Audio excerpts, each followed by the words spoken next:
Hi everyone, Oxnard Tano here, the internet's busiest music nerd, and it's time for a review of the new Anderson .Paak album, Oxnard. This is the latest full-length LP from California all-arounder, Anderson .Paak. He's a writer, producer, singer, multi-instrumentalist, rapper, astronaut. It did take a while for Anderson .Paak to get where he is currently at, but it's hard to imagine living in a world where this man would not eventually get famous. He's just so versatile. As the sounds of pop and jazz rap, funk, soul, R&B, a bit of psych, have all flowed through Anderson's music in the past at some point. Also, he has been releasing some very enjoyable albums as of late, his 2016 underground hit, Malibu, and the same year breakout collaborative record that he dropped with Knowledge under the No Worries name. He even received quite a bit of mic time on Dr. Dre's Compton record a few years ago too, and now that connection with The Good Doctor is finally paying off as this record is coming out on Dre's Aftermath label. Dre is also executive producing on this thing and regular producing on this thing. Other names on production on this record, Ninth Wonder, Dem Joints, Focus, but honestly the production list on this thing is not as star-studded as one might assume given the major label push behind this record. And frankly, that's something I am happy about. It would absolutely crush my soul to see Anderson .Paak put out a new record where he's just rapping and singing over a bunch of generic trap beats. Plus, the production palette of this record allows him to continue on his own artistic trajectory, embracing the funky West Coast sounds that have inspired him so, which have most likely been emphasized under the tutelage of Dr. Dre too. And even though this has been at the slight sacrifice of the wider array of genres on Anderson .Paak's last record, one of my main issues with that album is that it wasn't really all that focused in terms of sound and songwriting. Oxnard, by comparison, is a record with a stronger sense of direction. It knows where it wants to go, it knows where it wants to be. It's literally named after a place, though I guess Malibu was too.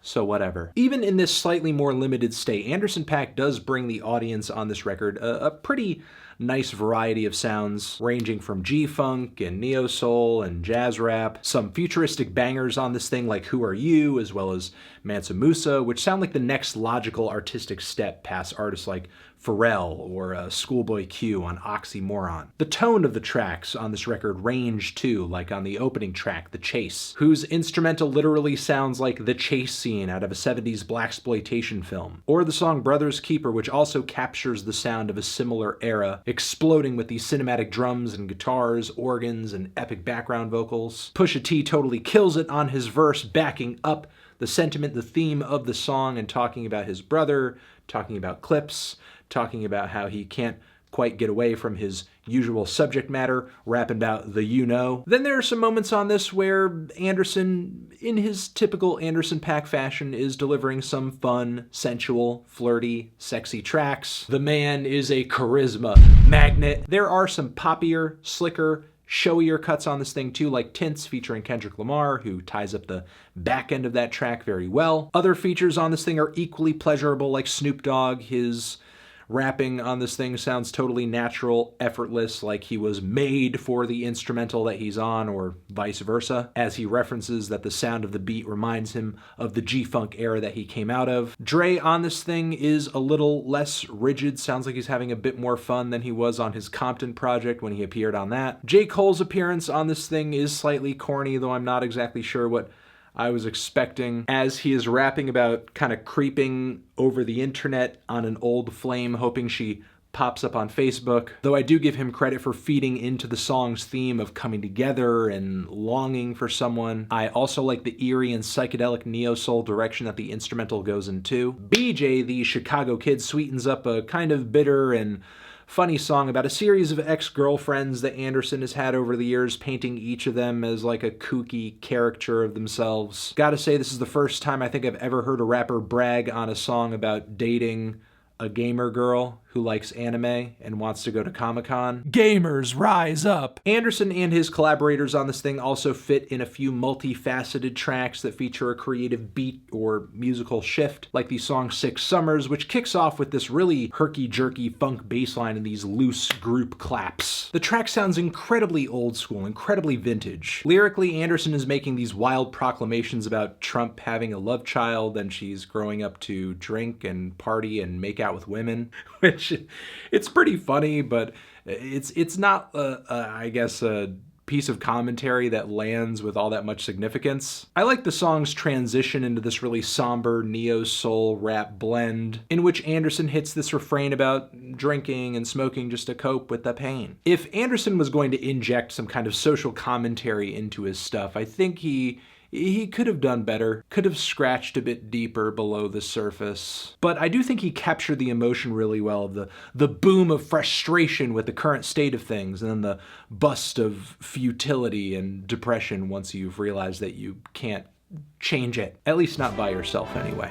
Smile and Petty is also a nice two-parter. The first leg of the song essentially is about Anderson being mistreated very, very badly in a relationship over a very funky and interesting bass line that is incredibly deep.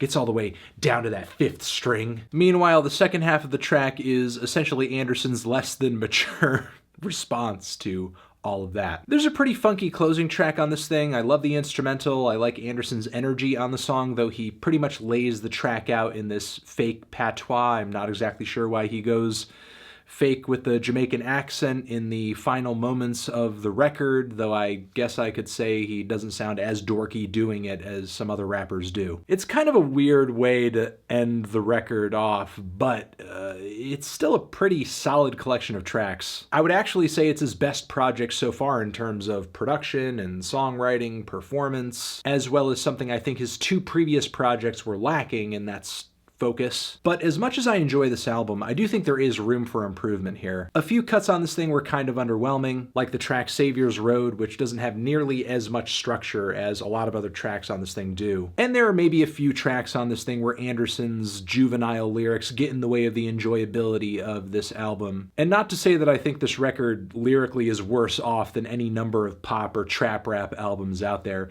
It's just that, in a way, the production, the presentation, and some of the reference points for Anderson in the record insinuate that the subject matter and the substance of this album is a bit deeper than it actually is, so it kind of pulls you in the direction of expecting to hear something that you're not going to. And personally, maturity and social commentary is not necessarily something I go into an Anderson .Paak album searching for. He just has a very electrifying and upbeat personality that pours through in his music, and I'm not really sure if I need much else, though I would totally welcome him diving a bit deeper topically as long as he, actually put in the homework. As is, though, I think this album still stands as a pretty nice breath of fresh air in the current state of pop rap and neo-soul. And it's encouraging to hear Anderson continue to grow into his very versatile sound with another quality record.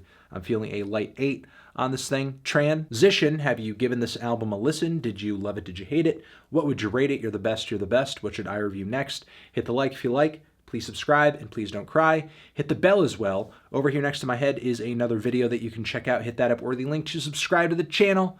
Anthony Fantano, Anderson .Paak, Oxnard, forever.